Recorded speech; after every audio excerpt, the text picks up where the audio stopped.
Hello guys, welcome to our new another video.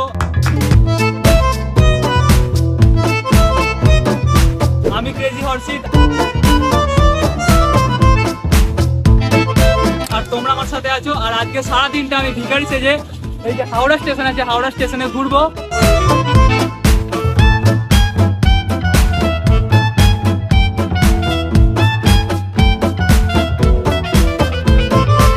আর লোকের reaction নেওয়ার চেষ্টা করবো। তো চলো ভিডিওটা স্টার্ট করা যাক। It's a crazy, crazy, crazy, crazy feeling. সবার প্রথমে আমাদের ফার্স্ট লোকেশনে চলে গেলাম আর গিয়ে এরকম একটা দাদার কাছে বললাম, দাদা কিছু সাহায্য করুন। প্রথমে দাদাটা আমাকে পুরো মাথা থেকে পা পর্যন্ত স্ক্যান করে নিল, মানে দেখে নিল। তারপরে বলছে তুমি তো ভালো ছেলে, তুমি এরকম কেন ভিক্ষা করছো। তারপরে অনেক কিছু কথা বলার পরে আমাকে ফাইনালি 5 টাকা ভিক্ষা দিল। এরপরে নিচে গঙ্গার ঘাটে আরও একটা দাদা আমাকে 5 টাকা দিল। আর এর মধ্যেই গঙ্গার ঘাটের লোকজন যা আমার দিকে দেখছে, মনে হয় না আর কেউ ভিক্ষা দেবে, তাই সোজা বেরিয়ে চলে এলাম হাওড়া ব্রিজে। কারণ হাওড়া ব্রিজে লোক যাতায়াত বেশি করে, তাই ভিক্ষা পাওয়ার চান্সটা অনেকটা বেশি। আর তারপর আপুনকে পাস পয়সা হি পয়সা হোগা। मस्त प्लान है। কিন্তু যেমনটা হয়েছিলাম তেমনটা হলো না। 3-4 জনকে চাওয়ার পরে সবাই আমাকে রিজেক্ট করে দিল। এরপরে মন খারাপ করে দাঁড়িয়েছিলাম। তারপরে হঠাৎই দেখি একটা কাকিমা আসছে। তারপরে কাকিমাকে ভিক্ষা চাইতে কাকিমা আমাকে বলল, अमीर आदमी देखा नहीं कि भिखारी की तरह भीख मांगना शुरू। এরপরে কাকিমা আমাকে পয়সা না দিয়ে ইগনোর করে বেরিয়ে চলে গেল। অনেকক্ষণ ধরে সবার কাছে পয়সা চাইছি, কিন্তু কেউ পয়সা দিতে রাজি হচ্ছে না, সবাই আমাকে ইগনোর করে চলে যাচ্ছে। এদিকে বেলাও তত বেড়ে চলেছে। এরপরে হঠাৎই এই গোলাপি শার্ট পরা কাকু এলো। আর এই কাকুটা এসে আমাকে সব কিছু জিজ্ঞাসা করছে, আমার নাম কি, বাড়ি কোথায়, আমি কিভাবে এখানে এলাম, আর এরকম ভিক্ষা করছি কেন, সমস্ত কিছু জিজ্ঞাসা করার পরে আমাকে 7 টাকা দিল। এরপরে প্রণাম করে পয়সাটা ব্যাগে রেখে দিলাম। তারপরে আরেকটা দাদার কাছে পয়সা চাইতে গেলাম, কিন্তু দাদাটা ক্যামেরাটা দেখে ফেলেছে।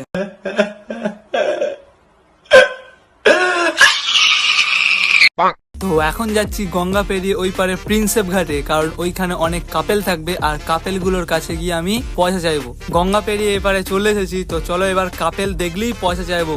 তোমরা কিছু মনে করো না, ক্যামেরাটা অনেকটাই নড়ছে আর ক্যামেরা কোয়ালিটিটাও একটু খারাপ হয়ে গেছে, কারণ চারিদিকে অনেক লোক ছিল আর তাদের থেকে লুকিয়ে আমাদেরকে ক্যামেরাটা করতে হয়েছে। সেই জন্য ফোনের দিকে না তাকিয়েই ভিডিওটা করা হয়েছে, সেই জন্য প্রচণ্ড নড়ছিল ক্যামেরাটা। তো আমরা ফার্স্ট কাপেল পেয়ে গেছি আর আমি এখান থেকে পেলাম 20 টাকা। তো চলো আরো সামনের দিকে যাওয়া যাক, দেখি আর কোনো কাপেল আমাকে ভিক্ষা দেয় কিনা। বলতে না বলতেই আমি আর একজনকে পেয়ে গেলাম। আর ওখানে গিয়ে আমি বললাম, ভাইয়া কুছ মদদ কর দিজিয়ে। আর এটা বলার পরে আমি পেলাম 2 টাকা। এরপরে সেরকম আর কেউ পয়সা দিতেই চাইছিল না। আমি যাদের কাছে যাচ্ছিলাম সবাই আমাকে প্রায় রিজেক্ট করে দিচ্ছিল। বেশ কয়েকটা রিজেকশন পাওয়ার পরে এই দিদিগুলো আমাকে ফাইনালি 5 টাকা দিল। এরপরে আবার একটা কাপেল আমাকে দিল 5 টাকা। তারপরে আবার সেই শুরু হয়ে গেল রিজেকশন। দেখো, ভিক্ষা করতে এসে জীবনে একটা শিক্ষা তো পেলাম, যে একটা ইয়েস শোনার জন্য 10 থেকে 20টা তোমাকে নো শুনতেই হবে। তারপরে গিয়ে তুমি একটা ইয়েস শুনতে পাবে। তোমরা লাইফে যতগুলো নো শুনতে পারবে, একদিন তার থেকে অনেক বেশি ইয়েস তোমার জন্য অপেক্ষা করে থাকবে। কিন্তু তাই বলে আমি তোমাকে ভিক্ষা করতে বলছি না, আমি জাস্ট তোমাকে এক্সাম্পল দিলাম ভিক্ষাটাকে সামনে রেখে।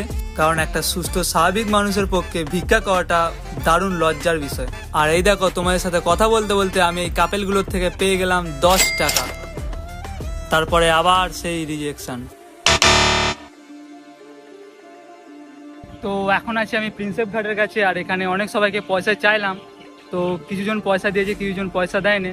তো তোমরা সম্পূর্ণ ভিডিওটা দেখতে থাকো, কজন পয়সা দিয়েছে আর কত টাকা আমি ভিক্ষা করে পেয়েছি সেটা তোমাদেরকে অবশ্যই বলবো। কিন্তু তার আগে লাস্ট পর্যন্ত ভিডিওটা দেখতে থাকো। আর আজকে আমার ড্রেস পোশাকটা কেমন লাগছে তোমরা কমেন্টে অবশ্যই জানিও, কারণ এটা আমারই জামা, ছেঁড়া ঘোড়া জামা পরে এসেছি, ঠিক আছে।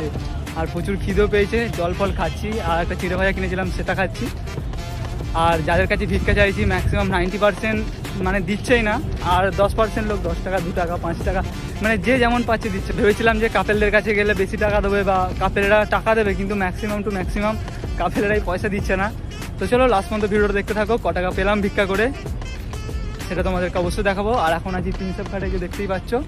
আর নেক্সট লোকেশানে গিয়ে তোমাদের সাথে দেখা হচ্ছে। তো এখন এসছি ভিখারি থেকে আইসক্রিম খেতে। এই যে আমার সাথে সব আমার টিমগুলো আছে, এই যে এবার আইসক্রিম খেতে এসছি এখানে। চকলেট দেবে আমার। 35 35 হবে যা পাবে আমায় সব কাটি দাও brand ভাই। পাবে কোয়ালিটি ভালো খুলবে তো? হ্যাঁ ব্যাস সাবাস।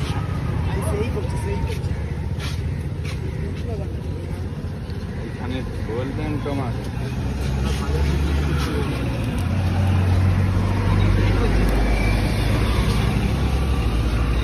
ডিজাইনটা দারুণ হচ্ছে, রোজ হচ্ছে রোজ।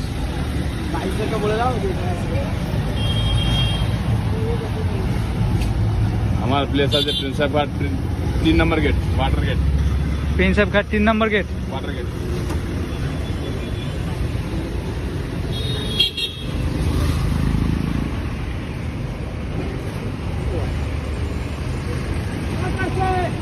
এই যে এখন খাচ্ছি হচ্ছে রোজ।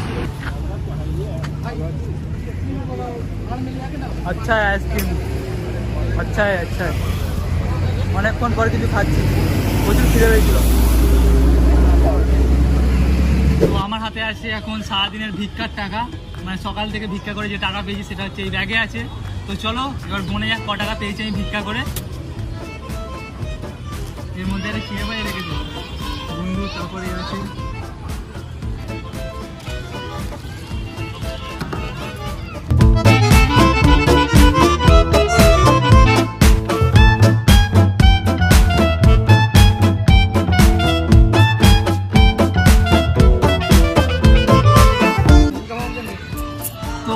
এখন আছে, তোমরা গেস করো ক টাকা আছে। তো গোনা শেষ করলাম, সব মিলিয়ে আমার কাছে আছে 89 টাকা। সকাল 11:30 থেকে আমি হাওড়া স্টেশনের কাছ থেকে ভিক্ষা করা স্টার্ট করেছিলাম, আর এখন বাজে দুপুর 2:30, আর আমি এখনো পর্যন্ত ভিক্ষা করে পেয়েছি 89 টাকা। আর এর মধ্যে দুটো হচ্ছে, এর মধ্যে দুটো ছোট কয়েন আছে, ছোট 1 টাকার কয়েন, এগুলো চলে না তবুও দিয়েছে, ঠিক আছে। আর আজকে ভিক্ষা করতে গিয়ে একটা জিনিস শিখলাম যে আমাকে অনেক সবাই অনেক মানে কিছুজন পয়সা দিল, কিছুজন আমাকে জ্ঞান দিল, মানে জ্ঞান বলতে কিছু ভালো কথা বললো, অনেকে দিল না, ইগনোর করলো, ঠিক আছে। অনেকে আমাকে বললো যে ভালো শরীর স্বাস্থ্য আছে, কাজ করে খেতে পারিস। আর আমি তোমাদেরকে এই ভিডিওর মাধ্যমে কাউকে প্রমোট করবো না যে তোমরা ভিক্ষা করে খাও, এই করে খাও, মানে লোকের কাছ থেকে চেয়ে খাও। যতদিন তোমরা বেঁচে আছো, যতদিন নিজের শরীর ঠিক আছে, সুস্থ আছে, ততদিন তোমরা কাজ করে খেতে পারো, ভিক্ষা করে নয়, কারো কাছ থেকে চেয়ে না, তোমরা কাজ করে খেতে পারো। তো এবার যাচ্ছি চান করতে, কারণ গা হাতে প্রচুর চুল কাচ্ছে। এই যে পেনের কালি দেখো, পুরো হাতে পেনের কালি, গায়ে ছেঁড়া জামা, নোংরা জামা প্যান্ট এবার ছেড়ে ফেলতে হয়, কারণ গা হাত প্রচুর চুল কাচ্ছে। তো এবার এখান থেকে লঞ্চে করে যাব হচ্ছে হাওড়া, আর হাওড়া থেকে ওখান থেকে টোটো ধরে বা হেঁটে হেঁটে যাবো হচ্ছে নয়া মন্দির। আর নয়া মন্দিরে গিয়ে ওখানে ঘাটে গিয়ে চান করবো। তো চলো তোমাদের নয়া মন্দির ওইখানে ঘাটে গিয়ে দেখা হচ্ছে। নয়া মন্দিরে এসেছিলাম চান করতে, এসে দেখি হচ্ছে মন্দির খোলা, বাট ঘাটটা বন্ধ আছে। ঘাটটা বলছে এখন বিকালের দিকে খোলে না, তো কিছু করার নেই, চান না করে যেতে হচ্ছে আমার। এবার দেখি গিয়ে যদি হাওড়া স্টেশনে, যদি মানে হাওড়া স্টেশনের কাছে গিয়ে যদি কোনো গঙ্গার ঘাটে চান করায় তাহলে চান করতে হবে, আর নাহলে এইভাবেই বাড়ি ফিরে যেতে। তো আজকের ভিডিও এই পর্যন্ত। যদি ভিডিওটা ভালো লাগে তাহলে চ্যানেলটাকে সাবস্ক্রাইব করে ভিডিওটাতে লাইক করে দিও, আর এরকম ভিডিও তোমরা আর দেখতে চাও কিনা কমেন্টে আমাকে অবশ্যই জানিও। তো চলো দেখা হচ্ছে নতুন কোনো ভিডিওতে, আজকের মতো বাই।